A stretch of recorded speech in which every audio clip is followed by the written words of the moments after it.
Waheguru Ji Ka Khalsa, Waheguru Ji Ki Fateh.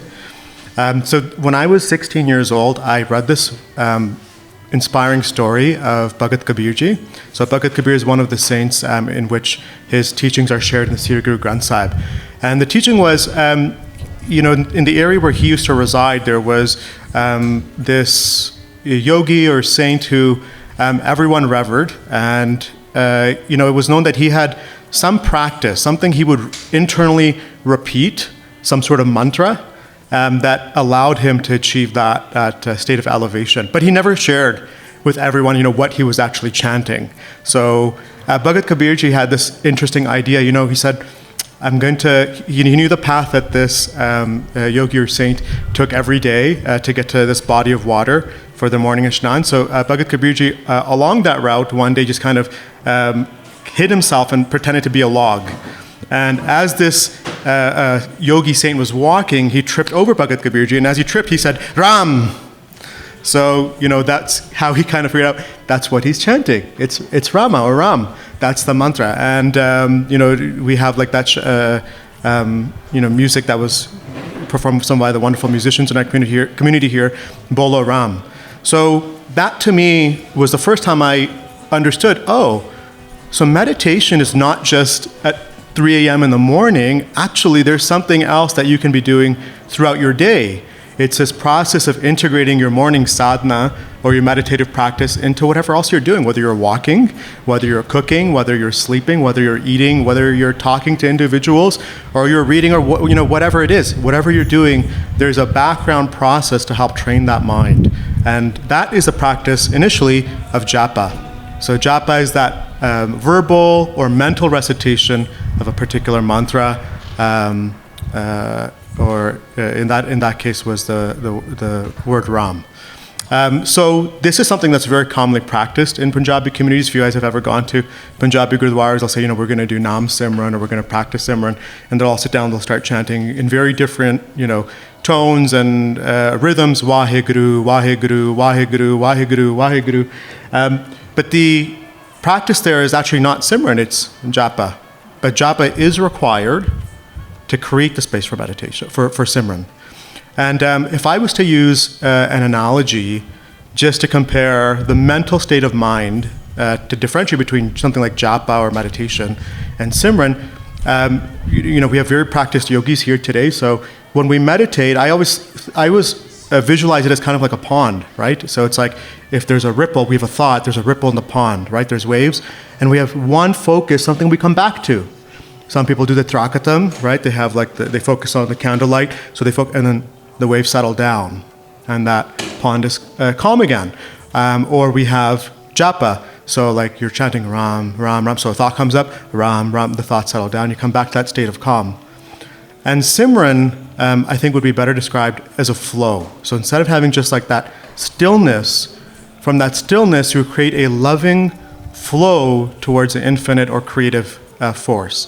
And in the Sri Guru Granth Sahib, when we look at the translation, Simran is described as meditative remembrance. So, and I think that's a pretty good description. It's like a meditative state of mind, but it's a loving remembrance of the divine as we're doing that process. So when I was 16, I said, okay, I'm going to do this practice now. So I experimented with the mantra Sat Nam, the Bij mantra, then I did Waheguru, and I kept alternating. So I'd be in a chemistry class or whatever, and I just kind of in the background be trying to, and boy, is it challenging, right? Because imagine how hard sitting down and doing your meditation in the morning is, just to keep your mind straight and focused. Now you got to do it while you're taking in all this other content and, speaking to other people, holy moly. But it was a process that over a few years, I realized if you did it with enough diligence and discipline, there was a pivotal moment in that practice of japa where you just but you know the sun's going to go down tonight. You know the moon's going to come out. You know the sun's going to rise tomorrow. There's this feeling of just knowing that you're going to be okay. There's this feeling of just knowing that God is with me right now. It's just like a fact, and that in that space or that faith, you feel, whatever was concerning you, your worries, your anxieties, all of a sudden they're not yours anymore. You know, if I have someone that is the cause of all causes looking after me, how can my little problems bother me? So that was my first experience. And I'm sharing this because I really, as a healthcare provider, I don't believe in preaching. I'm really here to share something that I've experimented and I know works, and I would love to share it with you. So in 2018, on a personal side, I lost my mother tragically. And she was 53, and for me it was incredibly difficult. And I spent about a month really questioning God. I said, how can such terrible things happen? If I'm here, do my sadhana, and I do my, my seva, and I'm doing how can something tragic happen to my mother like this? It was life-shattering for me. And I spent about 30 days in this process. And by 30th day, I said, I'm not getting anywhere. I'm not getting any answers. And I know, there's this one meditation that Sri Singh Sahib gave called Sudarshan Chakra Kriya. And he said, if you have tried everything on the external side to change your life and it hasn't worked, this is the meditation. It will change you from the inside out. So I said, okay, what's the most transformative thing I can do for myself? And so I said, okay, I'm going to do this for 2.5 hours, and I'm going to do this for 1,000 days. And I thought it was crazy. I did it for 1,250 days consecutive, 2.5 hours every day. And something very special happened on the 120th day of doing this practice. I was sitting in front of my altar with a picture of Guru Ram Das and a picture of the Golden Temple.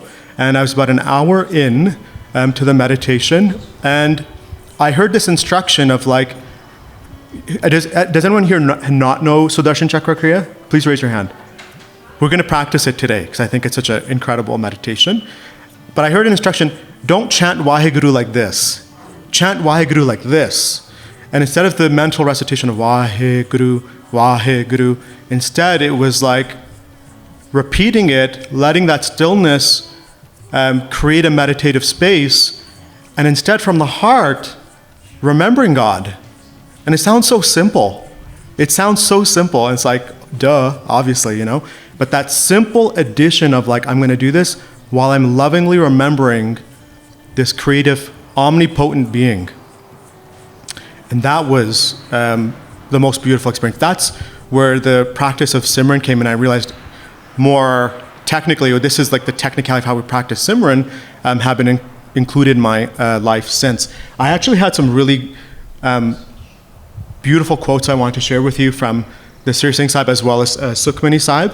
Sukhmani Sahib was written by Guru Arjan Dev Ji, and it is the most, I think, accurate, in-depth, and succinct description of the power of Simran and what it can have on our life.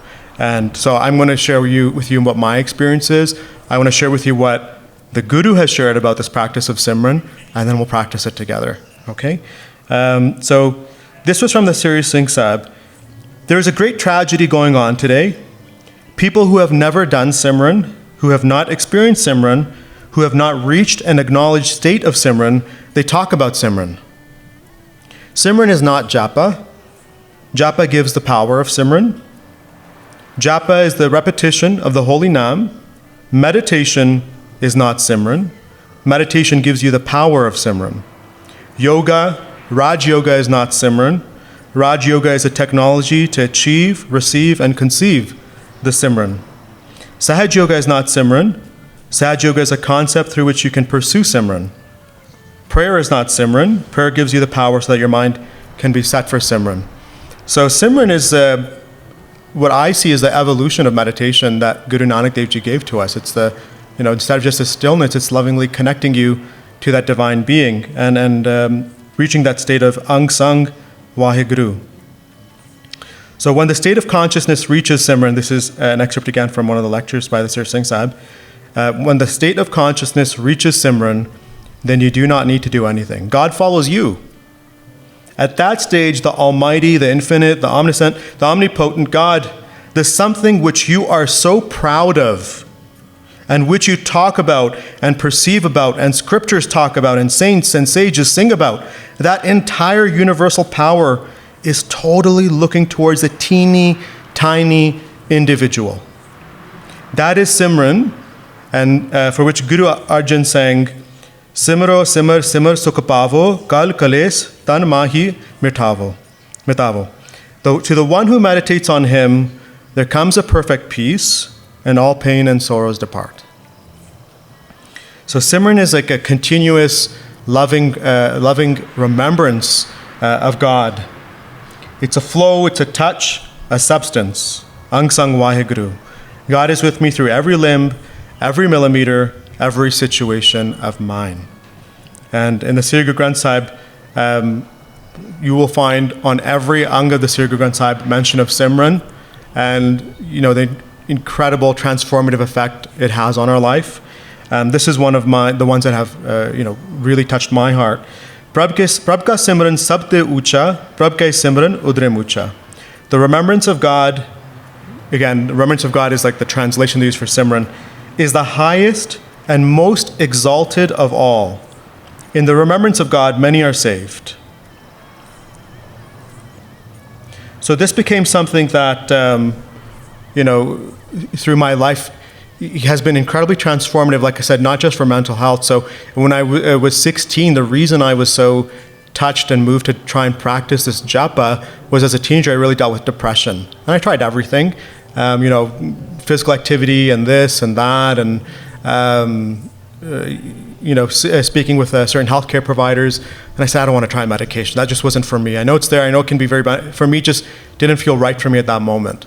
And that power of japa and the Simran that came with it was like, lighting a candle in a very dark room. All of a sudden, it was like, wow, like there's something here that I can do within myself to exalt myself, to elevate myself, and I can do it whenever I want. I can do it whenever I need. It's like your own, speed dial therapist. You just, let me practice japa and Simran, and you've got something there that can immediately help lift you up, help elevate you. And just like meditation, everyone who meditates, as a healthcare provider, I always tell people, you got to include meditation. And I don't tell them, do Kundalini yoga, this yoga, that. So you got to find some form of meditation that works for you. And everyone's like, oh, it's so hard. Every time I sit down, I can't focus. We've all been there, right? But it's like when you keep up with it, you've been doing it, you develop that mental muscle, right? You develop the neuronal pathways where that practice and process becomes quicker, easier. You do it the 100th time, the 1,000th time, it just becomes a little bit easier each time, right? So that's a practice with japa, that's a practice with Simran, it's a lifelong practice. And there's some days you're gonna be like, whoa, like I didn't really keep my goal at all, and there's gonna be some days you're gonna be like, wow, like I had the most incredible experience while I was cooking dinner.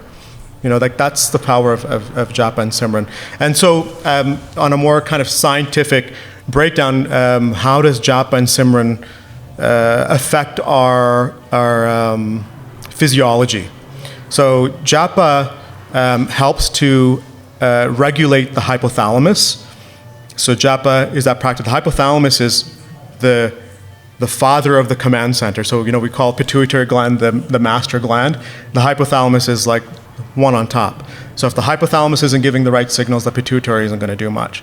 So hypothalamus sets like your temperature regulation. It controls the pituitary for things like stress, stamina, libido, energy, fatigue, weight gain, weight loss. So japa helps to regulate activity from the neuroendocrine perspective or aspect. And Simran works more on the frontal cortex. So it works on the entire personality. So it's working to really redefine how we view our things like self-esteem, how we interact with others, how we hold others, in our life, in our heart, and creating a space of healing and communication. So frontal cortex is really how you perceive yourself, you perceive the world, how you interact with the world. It's your entire personality. So they work on different levels. They both have very important functions for us.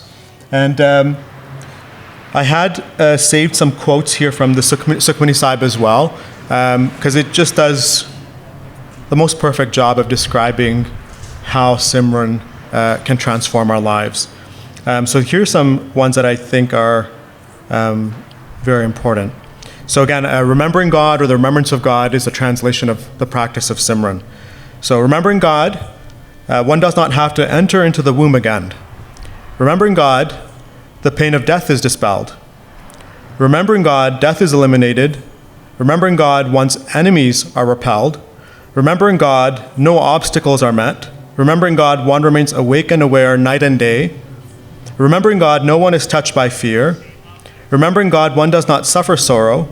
The meditative remembrance of God is in the company of the holy. All treasures, O Nanak, are in the love of the Lord. Now imagine like, if someone just kind of showed you this list, like, hey, like if you do this one thing, like this is all that's going to happen for you, how can that person not be successful in whatever they wanted to do? I mean, repels your enemies, fear of death is eliminated, no obstacles are met. I mean, you know, what's left? You know, like you've kind of got it all with the practice of Simran. In the remembrance of God are wealth, miraculous spiritual powers, and the 9 treasures. In the remembrance of God are knowledge, meditation, and the essence of wisdom. In the remembrance of God are chanting, intense meditation, and devotional worship. Which for me, that is very important, because sometimes when you're just doing japa or Simran, you're like, like maybe I should be like doing all these other things, but you realize, for me, I'll speak for myself, okay, because I don't want to speak for anybody else here, but when you're in the practice of Simran, sometimes you feel like, maybe I should be going to this place or that place, or doing this pilgrimage or this seva, and I realize the practice of Simran for me is the most elevated thing I can do in my life. Because the moment I'm in a state of Simran, everyone I'm interacting with, I'm in a place where I'm, happy, uplifting. I'm not bringing people down. I'm bringing myself up. That it's less of a burden on all those people around you. And you just understand things in a more deep and intuitive perspective where you can really touch the hearts of everyone else. It's not a mental thing of like, I'm just gonna, someone's giving me, problem X, Y, the solution is Z. You're just reaching out and you're understanding things from the heart and you're communicating that to others from the heart. This is what, for me, the practice of healthcare, the practice of, being a human, being a father, being a husband is. It's, reaching out and touching people's hearts. Because that's, I tell my son, I tell him, where does God live? He goes, Corazon, in my heart. And I said, what do we do so God protects us all the time? He said, we remember God, right? So this is something that I wish I was taught when I was a little kid. And I think it's never too late for us to learn this and practice this. In the remembrance of God, duality is removed. In the remembrance of God are purifying baths at sacred shrines of pilgrimage. In the remembrance of God, one attains honor in the court of the Lord. In the remembrance of God, one becomes good. In the remembrance of God, one flowers in fruition. They alone remember him in meditation, whom he inspires to meditate. Nanak grasps the feet of those humble beings. So, essentially, to help incorporate the practice of Simran into our day-to-day activity, things that I find are incredibly essential are a morning sadhana of some form, because you need something to clean the subconscious mind. Good luck, trying to just practice japa or Simran in the day if you've got all this kind of junk just, built up and you're not washing or cleaning the filters. You got to have some sort of meditation in the morning.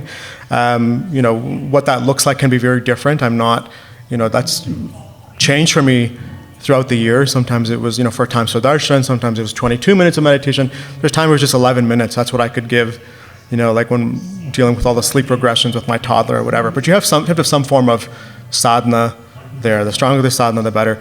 The second is you need something to create that space so you can attain Simran. So that would be the practice of something like japa or prayer. We heard in that little excerpt from the lecture by the Sir Singh Sahib. We need something to create that pinpoint focus, to create that stillness. So when the thoughts come up in your day, how can you create a state of stillness? We need something there. So japa is probably one of the best ones, and I think that one that's probably been used traditionally long, I was, just taking a guess here. This is not like a scientifically backed up, number, but thousands of years, like this, all the like rosaries and malas, right? They're all for the practice of japa. Every photo you see, someone has a mala. They're not, necessarily in a temple or in a pilgrim. They're just, whatever they've got a mala. They're practicing their japa. And so that japa creates that space of stillness. And that japa can be anything. That can be Satnam, Waheguru, any of the wonderful mantras we have, the Shabads. And I'm not sure if how many of you may have experienced doing a Sahaj Path or participating in a Akhand Path. But when you're doing a Sahaj Path, that's your best sneak peek at what Simran feels like, honestly. For me, it's like whatever the day's been like, if I've, personally felt like I created and lived in a space of Simran that day or not, when I sit down and do my Sahaj Path in the evening before bed, like, that's it. You're going through the Sahaj Path and there's just this feeling of love and connectedness where you just feel supported in every aspect.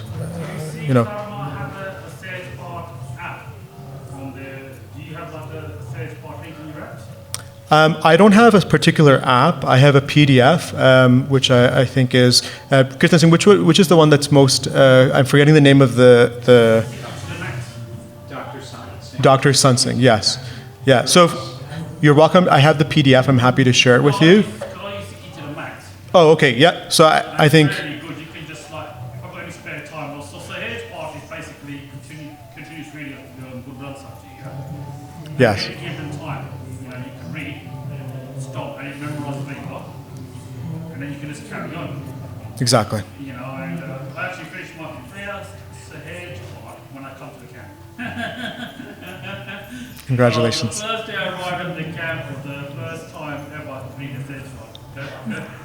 So my father's, like I said, I come from a Punjabi background. My father's always told me, you have to do a Sahaj Path. I'm like, oh my gosh, I've already got my sadhana, got this other thing, I'm doing trying to do this japa thing. Now I have to add a Sahaj Path. Felt like, I'm just telling him like an internal dialogue, okay? But I have to tell you, anytime you have a Sahaj Path going, it's like, things are so much smoother in life. That's what my dad's, always said, has all these, I told him, you have to write a book about this stuff. It's like every time he's had whatever challenges in, work or immigrating to Canada, several decades ago, whatever, he's like, whenever I came to my Sahaj Path, things would just automatically start to resolve and fix themselves.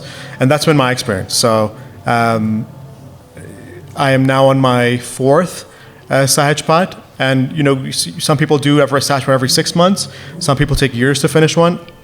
There's no timeline. Sahaj, the whole purpose of it is you do it at your own pace. It's supposed to be something enjoyable, blissful, uplifting. You could do an ang a day, you could do 5 angs a day of the Sri Guru and Sahib, or 10, but it'll give you a sneak peek into what that experience of Simran is. You just, it's a direct line to feeling the Guru in your heart, and from there it just perforates into every single other aspect of your being in life. Right. And it's nice because you can also share it with a family member or a community. Yes. And it's something you can do together too. Yes, absolutely. And like we said, Simran is attained in Sangat. That was one of the quotes we looked at. So even participating in the Akhand Path, we're all creating a meditative space here for all those participate and those who don't participate, that are just in here, in this space with all of us. So the Sahaj Path is something that I highly recommend as well. And then, the practice of japa. So sometimes, I did carry a mala around when I was much younger just to help have the physical reminder. Sometimes you're doing whatever and you're like, oh yeah, I have my mala, I have to be doing japa. Or sometimes it's just the mental, you just have the kind of internal alarm, my thoughts are, running, I gotta come back to that center point again. And so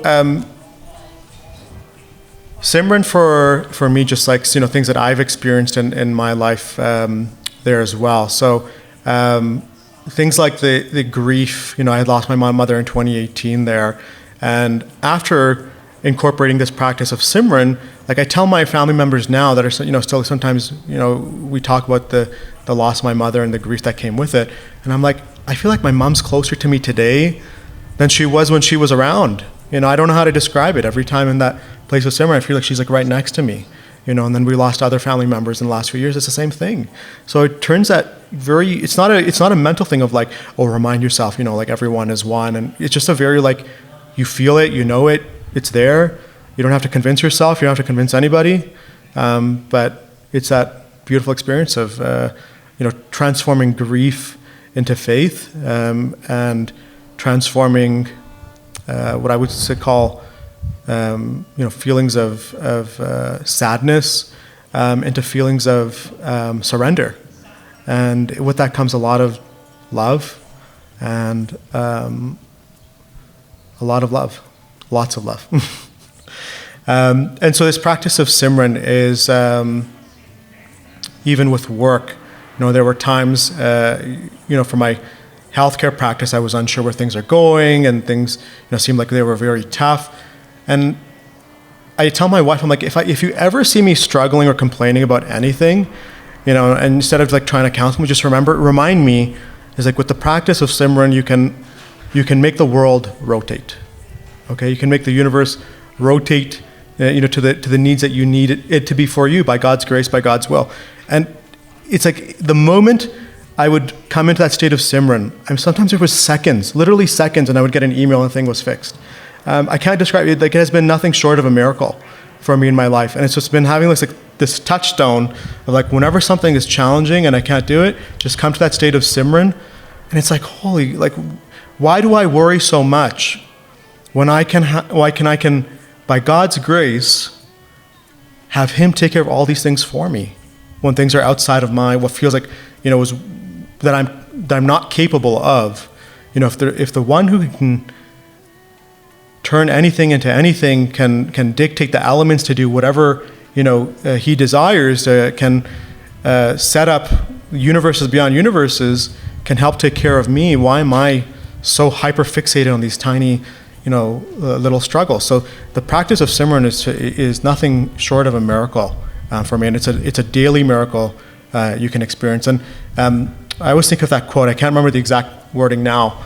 By the Singh side, it's like, miracles. I don't believe in miracles. I depend on them, right? And it's like, that's your miracle, really. Like, Simran is one of those things that you can bring those miracles into your day to day.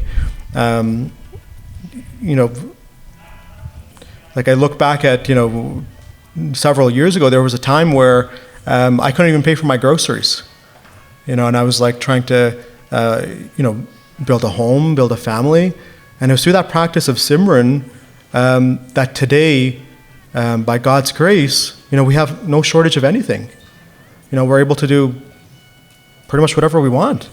And it was through that practice of Simran, like I'm talking, it's not just mental health. Mental health, yes, anxiety, feelings of concern, and feelings of sadness, depression, all of that I've seen Simran can have a huge impact on. But I'm talking like Simran covers everything, like we've seen from these quotes of Sukhmani Sahib, like treasures, spiritual powers, the 9 treasures, which we refer to as a lot of the virtues of the Sansafai, the saint warrior.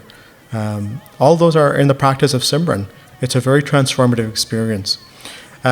So I would like to share with you the 2 meditations that I think are pivotal, or were pivotal for myself, and I know are some kind of the Aquarian meditations that the Singh Sahib gave to help us thrive in this next stage. And one of them is Sudarshan Chakra Kriya. So the way it is practiced is we'll sit in easy pose and just kind of fix your sitting bone. Make sure you're nice and comfortable. Your spine should be straight and your shoulders should be relaxed. And with your right hand, we're going to use our thumb, okay? And you're going to plug the right nostril, and then we're going to take a big deep breath in. And then, so you can relax your breath for now. But once you have that breath, you're going to hold that breath in, and we're going to chant the mantra Vaheguru 16 times. So someone taught me this trick several years ago. We just use the pads of the 4 fingers. So 1, 2, 3, 4, the base. 1, 2, 3, 8. 1, 2, 3, 12. 1, 2, 3, 16. So that's how I count it, because sometimes the lack of oxygen really gets to you and you're like, where am I? In 9, 12, 15, I don't know. So, and you're going to pump the navel with it as you chant Vaheguru internally. So it's going to be a mental repetition, not verbal. And you're going to pump the navel in 3 parts. So like imagine my hands are my navel here. It's going to go Vaheguru. Vaheguru. And I know back like over a decade and something ago it was different. The instructions were 3 pumps per Vah. It was like Vaheguru. But I think there was an update in one of the manuals there where they said it should be actually in 3 parts, 1 pump. So Vaheguru. Okay, so we'll practice that, and so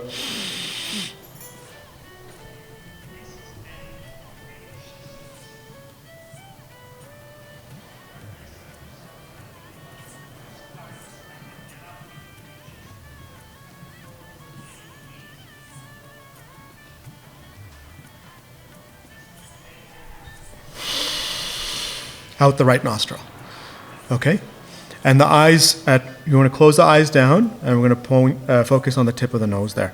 So when the first couple of minutes, you might just be getting used to the breathing cycle and getting the repetition and the counting down.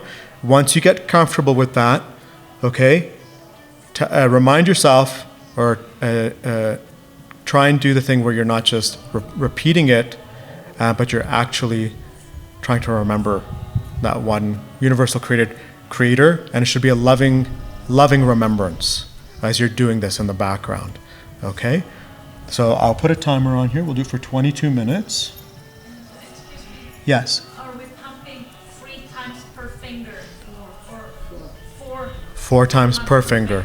Yeah, and 3 parts, right? Yep.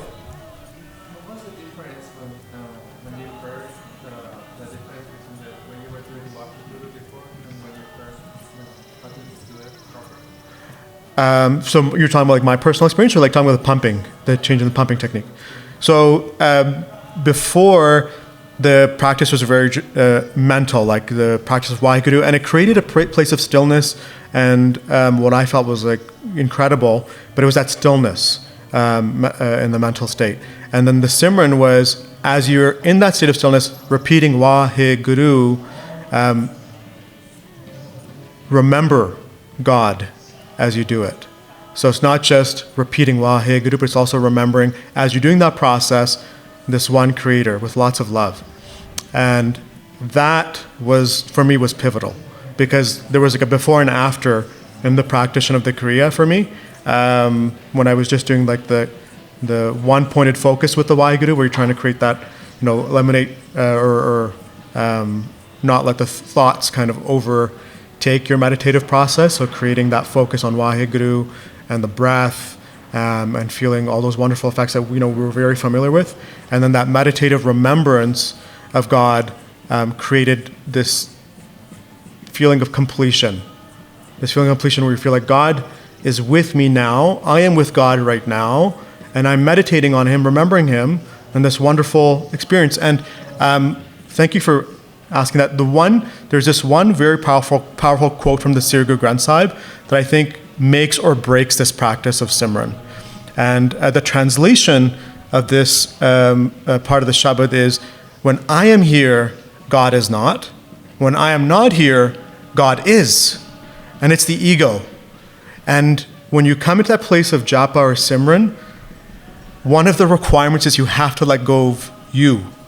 You have to forget whatever your limitations or issues or whatever. And that is very scary, even like I think our tantric monitor mentioned that, like when you first starting meditation, there comes this kind of feeling of like kind of fear or sadness. And it's when you're letting go of the ego. And the ego has its own protective mechanisms. It doesn't want to be not the center of focus. It wants to be the center of focus. It's its whole purpose. So when you let go of this ego, the me, it's a scary experience, but that's where you have to take the leap of faith in the Guru, or a leap of faith into God, and allow that being to fill that space.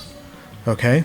But that is pivotal. If you don't give into the fear of I don't want to let go of me, it's a very mental practice. So there has to come a place where you're like, okay, now I have to let go. It's not just me, Harsimranjeet Singh, 33-year-old doing whatever. Like, I am remembering the one that permeates every single atom, every single cell, every single heart, and the experience, knowledge, power is beyond me. It's a state of reverence, and the rest you have to experience. Okay? Anything else I can answer before? Yes. Which one for exhale? Inhale through the left, exhale through the right. Yeah. So I use thumb and then the index finger. Yeah. Okay, so are we able to have music? If not, it's not. Put it into the microphone there. Oh, perfect. Okay, yeah. Yeah, I can do that.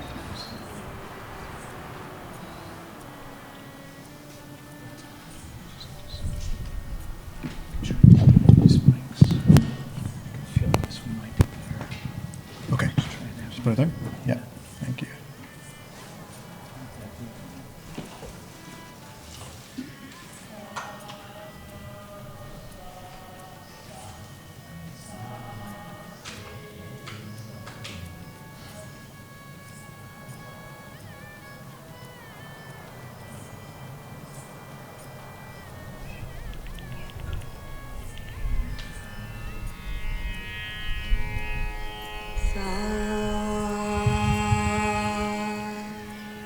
Okay, so come into legs crossed and come into easy pose. And you can have your hands like this if you'd like, in between while you're counting it, and just let your eyes close down. And at your own pace, go ahead. So inhale through the left nostril.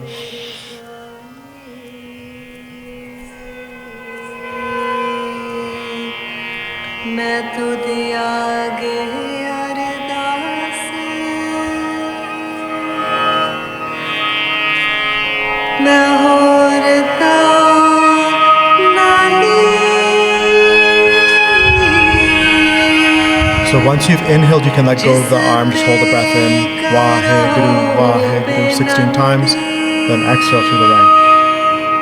So let's do it together. So take a nice deep breath in. And hand down, and start pumping Waheguru, Waheguru, Waheguru, Waheguru, Waheguru, Waheguru, Waheguru, Waheguru, You alone are my might. Waheguru, You alone are my court. Waheguru, O my master, before you do I pray. Waheguru, There is no other Waheguru, place and to make exhale this through the right appeal. nostril. My successes and troubles Again, I nice bring deep breath before in. you alone.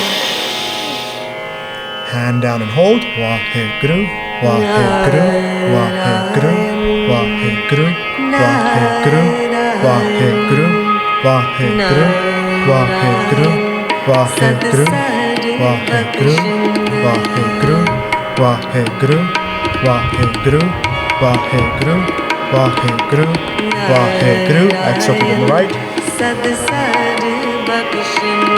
Okay, and just repeat. And listen to the Shabad as you do it.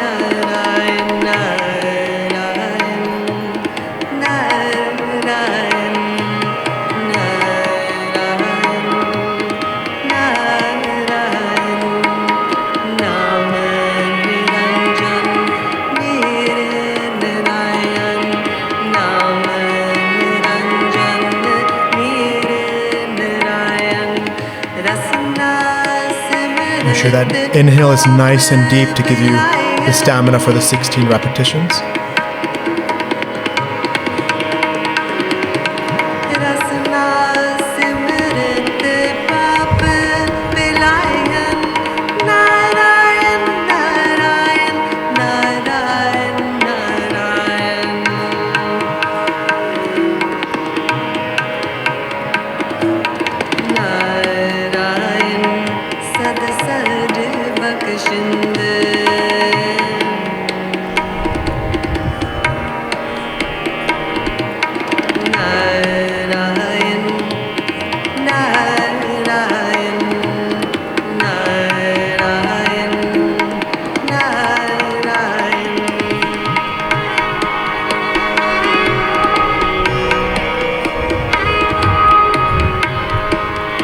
Good, so now you've got the technical component down, everyone's in it.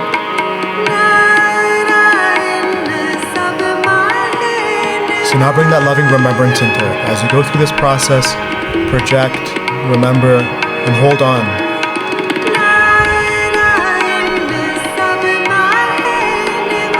That's it.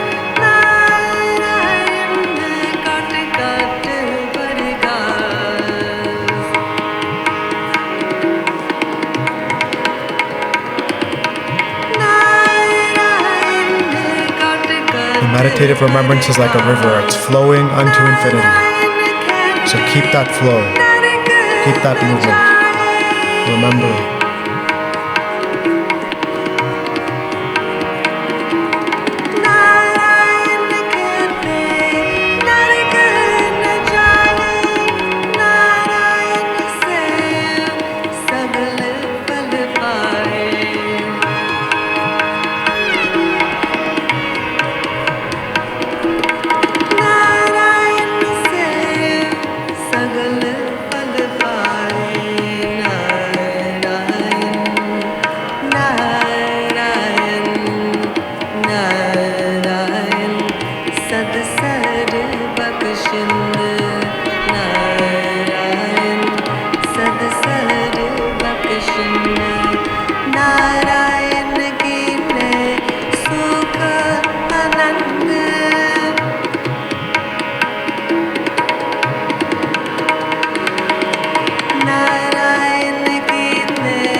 When I am here, God is not. When I am not, God is here.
whole mechanism of this meditation should basically be now on autopilot for you.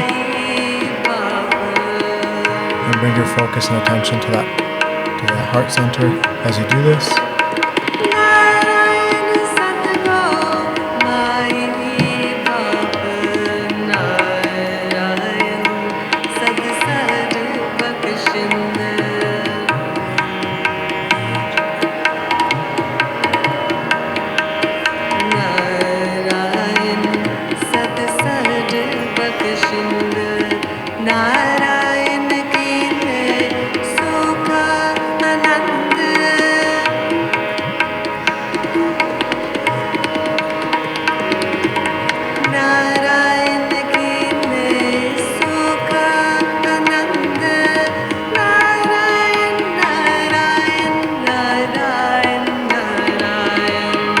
Lovingly remember.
You're doing wonderfully. Just a few more minutes. Keep up.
Keep up, keep up, keep up.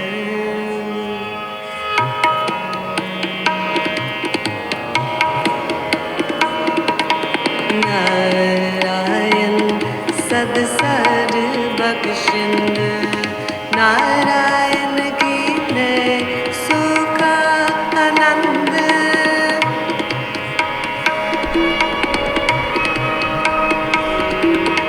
Narayan ki ne sukha anand Narayan Narayan Narayan Narayan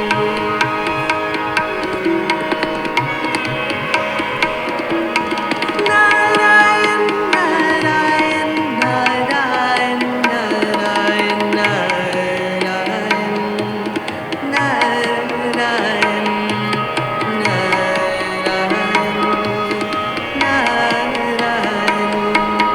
Nam Niranjan, Nirayan, Nam Niranjan, Nirayan, Rasna Simrit Pap Bilayan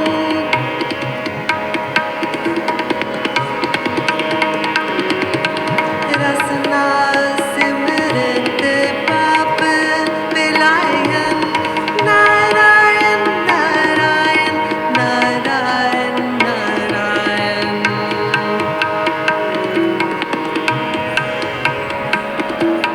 Narayan sad sad bakshind Keep that focus, hold that focus. Narayan Narayan Narayan Narayan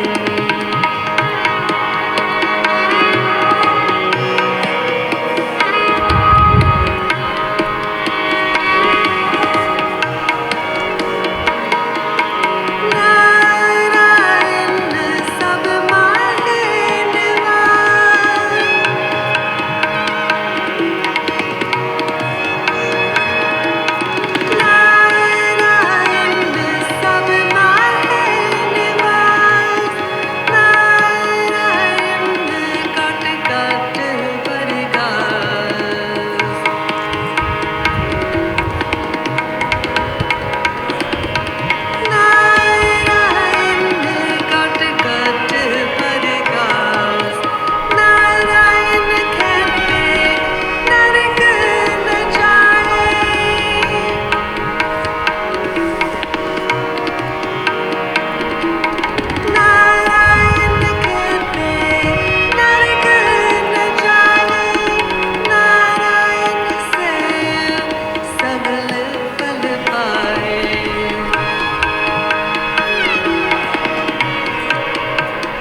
Remember the one that is in charge of the cosmos. Remember the one that gives us our breath. Remember the one that keeps this heart beating. Remember the one that makes the world go around.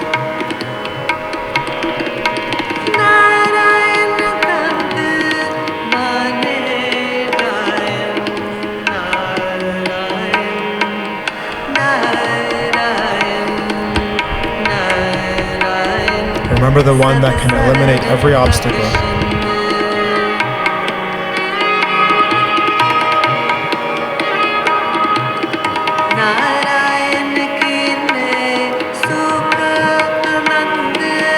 Remember the one that can give every prosperity, every blessing.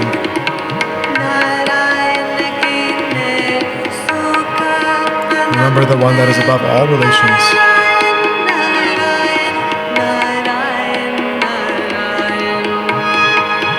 Remember the one that can give.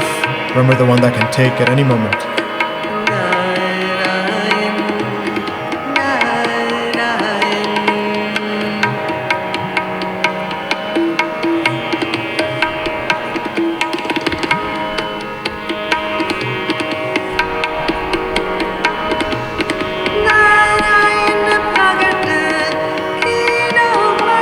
Remember the one that knows that all that is unknown.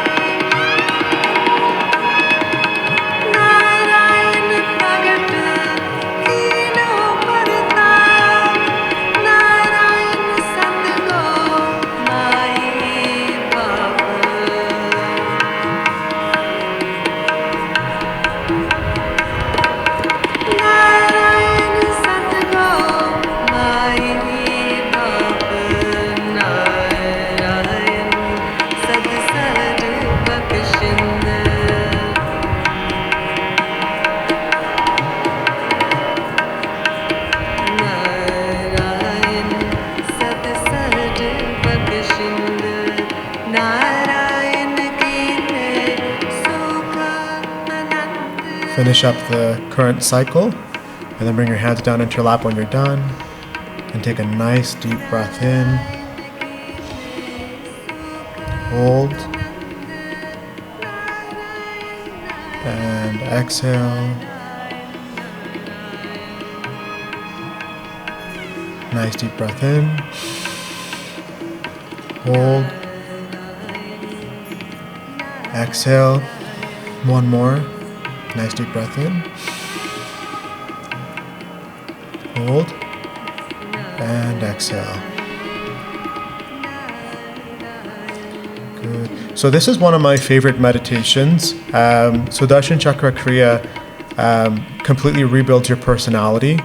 It's one of the best kriyas to help clean up that subconscious garbage can emptied up in the morning. Oops. It gives you a new stamina and set to give you a new start in life. So it starts you fresh and new. It's an incredibly powerful kriya, very transformative kriya. If you haven't done it for like an extended period of time, there's several people in our community have. You can discuss them. They definitely have very interesting stories on transformative experiences that occurred along the way. Doing that for 40 or to 120 days or beyond. And this practice of japa and Simran, it just sounds so simple. I have no way to describe it to you. How does repeating, a mantra and just being in this place of remembrance take care of everything? How does it deal with like these real world issues that we may be experiencing? I don't have an answer, to be honest, but I've tried it I've tested it for years, and I've yet to encounter something where it hasn't helped me come through successful, smiling, and prosperous through that process. Now, simple is not the same as easy. Now, that's I think, something we're all aware of. Just because something is simple in its technicality doesn't mean it's easy. This is a worthwhile pursuit, this practice of japa and Simran. I can't think of anything more worthwhile in my life, compared to profession, whatever. This is, on top of everything. So it's worthwhile. It may be difficult. Doesn't matter how long it takes. If you're better at it today than you were yesterday in terms of japa and keeping that meditative focus, you've made a huge leap and bound forward. So every day forward is, our chance to be our own uplifter, to be our own savior, to be our own hero, to be our own source of inspiration, to be our own source of transformation. We have that all inside of us. It's all there. And this is a power to harness, to train, and to manifest. That wonderful capacity that our beloved Guru Nanak has given to us and to humanity. And it is one of the most wonderful things you can incorporate. And just, share my wife tells me, I used to tell my dad, you need to write these stories down. And now my wife tells me the number of things that have happened, over the years with this practice are just beyond my comprehension. I was at the Golden Temple not too long ago, and some of my family members kept saying, you have to do this one seva. It's where you can take the Palki Sahib and carry it on your shoulder as the Guru is brought into the Golden Temple. And people line up to do this seva I'm talking it's midnight, and people are already lining up to do this seva hours later, And so I was, jet lagged from Canadian time zone from Ottawa. There's just no way I could make it at that time. And I'm sitting there watching this seva about to take place, all the incredible people that have, lined up to do seva. And I'm sitting there and I just start doing Simran. I think, Guru Ramdas, we don't even have the eyes to see how incredible and radiant and beautiful your throne is. We're here just trying to understand it the best we can. And I'm just practicing the state of Simran. And 30 seconds later, this Bhai Sahib looks at me, he's like, and he's like, I'm like, me? He's like, yeah, come, we're going to do the seva. It's just one of those things, there's so many times where something through all odds should not have happened, should not occur, just happens. And it's because of this practice of Simran. And I've tried it to the point where, things have been going on with whatever, situation for months or this. And I remember, I haven't really brought Simran into this yet. And literally within seconds, I'm doing this and I'm watching, getting the notifications on my phone, whatever has already been dealt with, it's taken care of. It's, that's how quick Simran can be, really. So I feel like this is such an incredible tool that's been given to us, a gift that's been given to us, that it's up to us to really harness. No one can do this for you. No one can do it for you. You can love your partner, your family, your son, your daughter, as much as you want, but you can't do this for them. No one can do this for you. This is a process we have to undertake within ourselves, for everyone, for ourselves and all those around us. Nanak Naam Chadhi Kala Tere Bane Sarbat Tapala. So everyone is freed. Everyone is uplifted, not just you. So, but this is a process we all have to undertake on ourself, at our pace, at our rhythm, whatever that is. It's up to between you and God, you and Guru to set that journey and to set whatever goals you have. But there's no right or wrong way to go about this. It's just do it. That's my tip to you with this whole process. Now, with the Sudarshan Chakra Kriya, a really good meditation to pair with it afterwards is the 1 minute breath. It helps us to really incorporate the energetic benefits of Sudarshan Chakra Kriya. So we're just going to finish off with 11-minute breath and a little relaxation after, just to let that energy circulate, okay? Has anyone here not done the 1 minute breath before? Or the breath of life? Everyone's done it? I attempted it, but I never feel like I can get to 1 minute, really. Yeah. Not a problem. So try a 30-second breath. So instead of doing 20, 20, 20, sorry? 10. Yeah. So 10-second inhale, 10-second hold, 10-second exhale. And if that's too hard, break it down even further. Do 5, 5, 5. Gradually work your lung capacity up to the 1 minute breath. You might feel like you're really out of breath, when you're doing the 1 minute one. But you do that, honestly, the lung capacity builds up pretty quick. I remember when I first tried doing the breath of life, and I couldn't do it. I did for the 30-second one instead, and within a month or so, it was pretty easy to go to the 1 minute mark there. So just like any aerobic activity, we have to build that capacity. Okay, so let's come into easy pose if you can, or adaptive pose if you need to, and let your shoulders relax. Let your wrists relax. You can do Gyan Mudra if you'd like. So before I start the 1 minute breath, I just do like a few normal cycles of breath, just nice and deep, relax. Usually because I'm running around and I come and sit to do my meditation, I need a few breaths just to get that oxygen in. Okay. And so you're going to do an inhale very slow for 10 or 20 seconds if you can. Then hold that breath for 20 seconds or 10 seconds if you're doing the modified one. And then exhale very slowly. So let's try that together, okay? So take your normal breathing right now. Just gather your breath. Okay, and everyone exhale. We're going to start. Deep breath in, very slow, like you're sipping through a straw.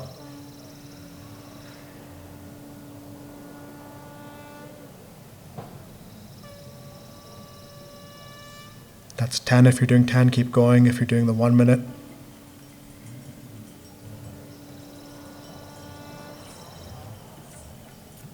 Now hold the breath.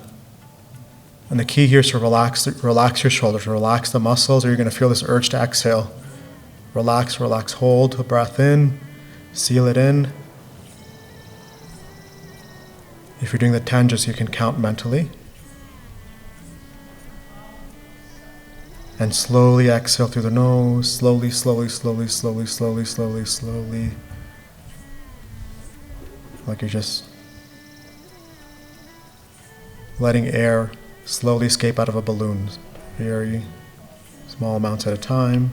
Now get the whole breath out, get it all out, get it all out, get it all out, get the lungs empty as you can. Deep breath in, slowly, slowly, slowly, slowly, 20-second inhale. Don't do it too fast.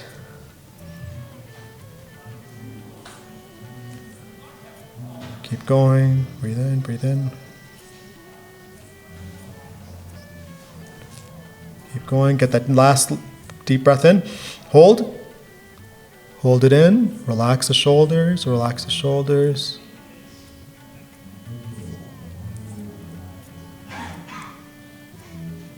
You can do Dhyan Bandh if that helps to keep the breath in.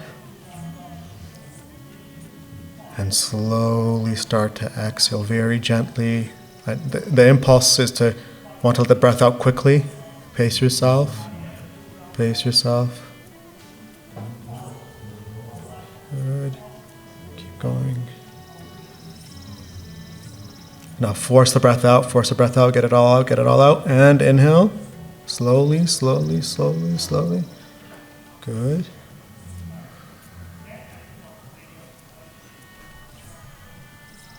Keep going.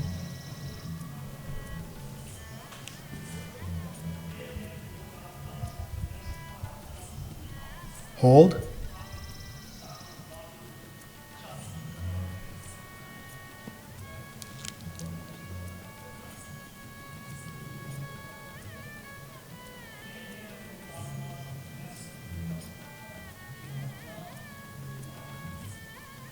Slowly start to exhale. Pace yourself.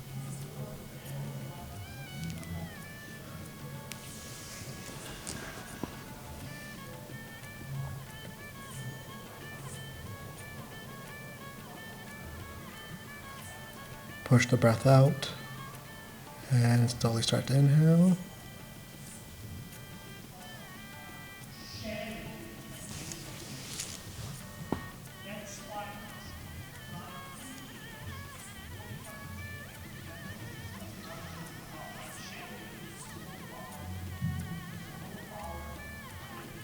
And hold.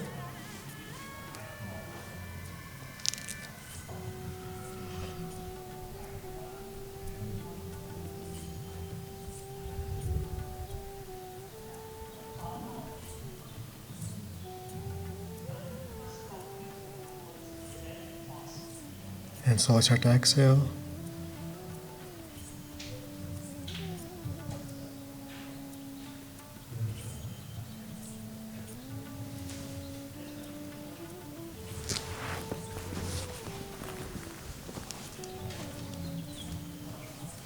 Push the breath out and start to inhale slowly.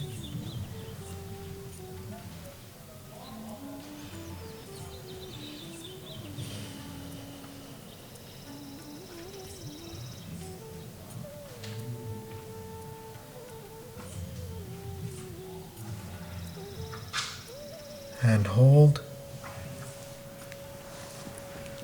Now if we're getting the mechanics of it down, just going to be on autopilot.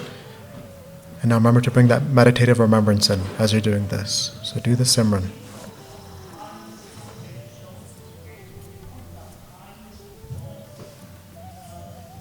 And slowly start to exhale.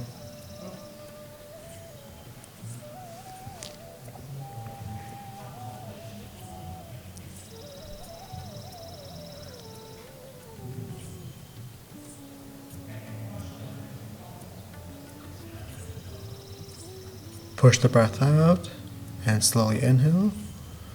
Doing good.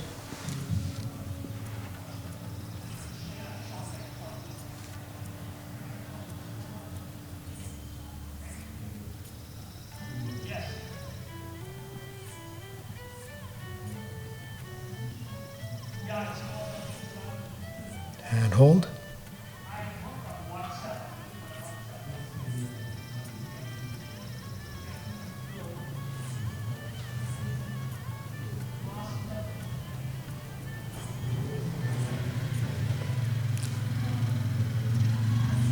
And slowly start to exhale. More than halfway there, just a few more minutes.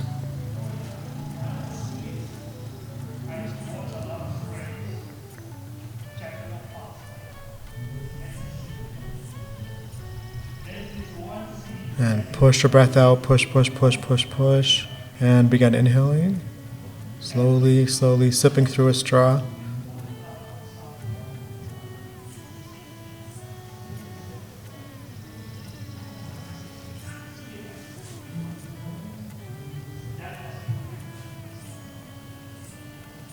And hold.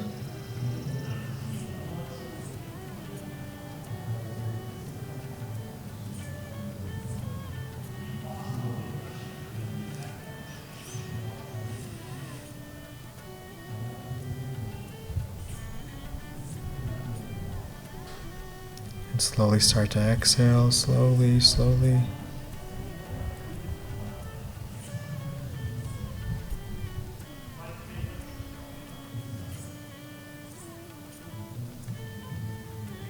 Sometimes this part creates a bit of fear mentally. Push the breath out and inhale, slowly, slowly, slowly.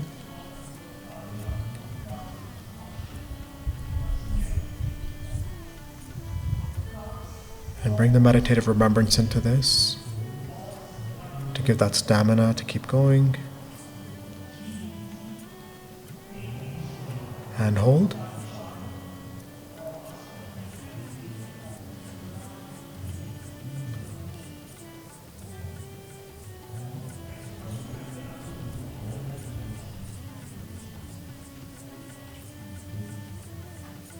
And slowly start to exhale. Pace yourself.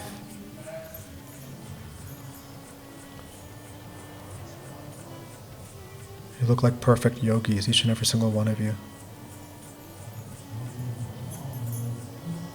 Push that breath out. Push, push, push, push, push. Get it all out. And slowly start to breathe in.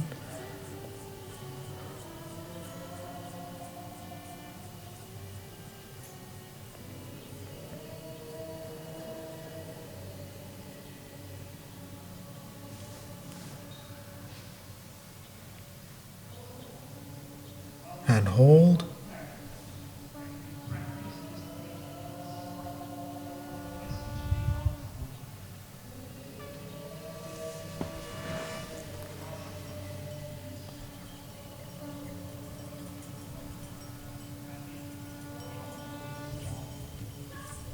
And slowly start to breathe out.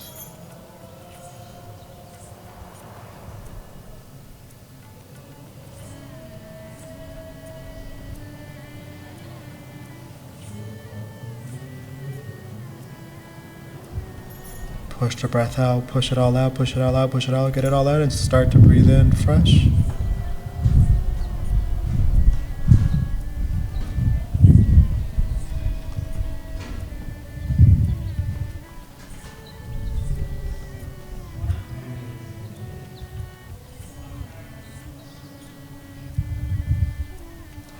hold.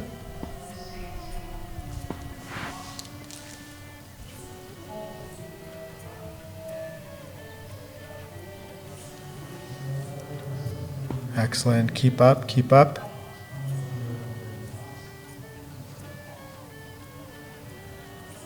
Slowly start to exhale.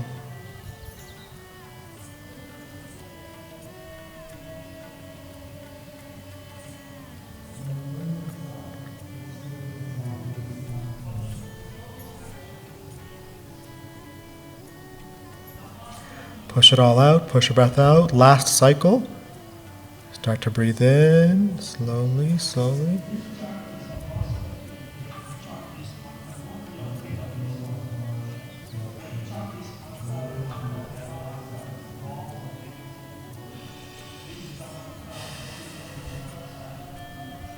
And hold.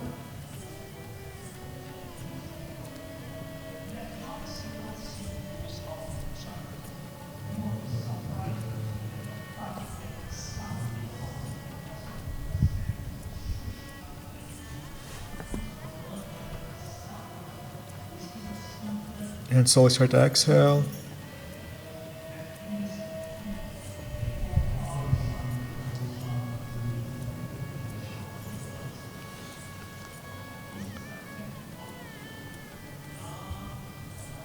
Push, push, push, get all that breath out.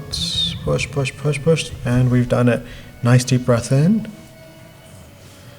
And breathe out. Excellent. One more time. Nice deep breath in. And breathe out.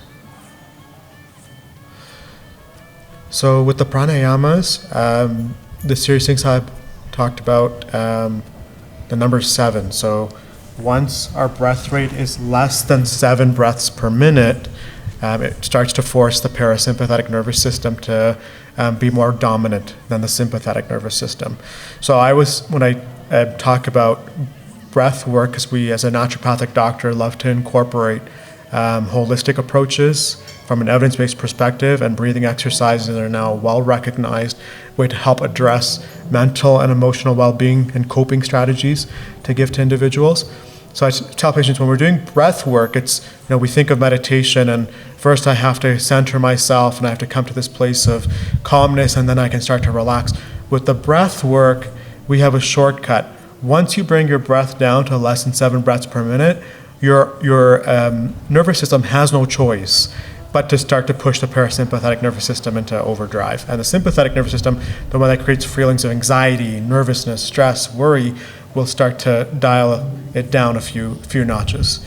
And the parasympathetic nervous system picks up. That's our rest, digest, and relaxation, right? So we're just gonna finish off. We're gonna lie down for a few minutes. After you do the 1 minute breath, it's good to lie down, just let that energy circulate for a few minutes. And I'm going to share with you a few more quotes there from Sukhmani Sahib about the impact Simran can have on our lives. So get cozy, get comfortable, come into Shavasana.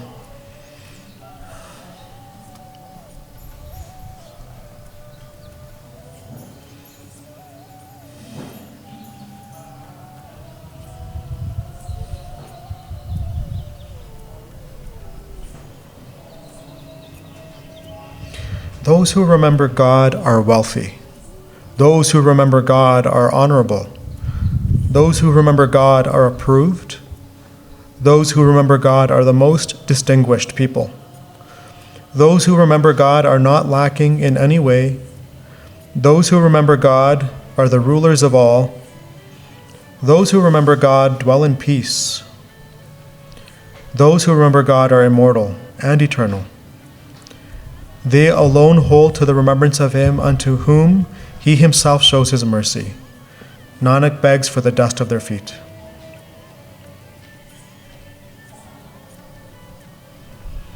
Those who remember God generously help others. Those who remember God, to them I am forever a sacrifice. Those who remember God, their faces are beautiful. Those who remember God abide in peace. Those who remember God conquer their souls. Those who remember God have a pure and spotless lifestyle. Those who remember God experience all sorts of joys. Those who remember God abide near the Lord. By the grace of the saints, one remains awake and aware, night and day. O Nanak, this meditative remembrance comes only by perfect destiny. Remembering God, one's works are accomplished. Remembering God, one never grieves. Remembering God, one speaks the glorious praises of the Lord. Remembering God, one is absorbed into the state of intuitive ease. Remembering God, one attains the unchanging position. Remembering God, the heart lotus blossoms forth. Remembering God, the unstruck melody vibrates. The peace of the meditative remembrance of God has no end or limitation. They alone remember him upon whom God bestows his grace. Nanak seeks the sanctuary of those humble beings. Remembering the Lord, his devotees are famous and radiant. Remembering the Lord, the Vedas are composed. Remembering the Lord, we become siddhas, celibates, and givers. Remembering the Lord, the lowly become known in all four directions. For the remembrance of the Lord, the whole world was established. Remember in meditation the Lord, the Creator, the cause of causes. For the remembrance of the Lord, he created the whole creation. In the remembrance of the Lord, he himself is formless. By his grace, he himself bestows understanding. O Nanak, the Gurmukh attains the remembrance of the Lord. Waheguru Ji Ka Khalsa, Waheguru Ji Ki Fateh.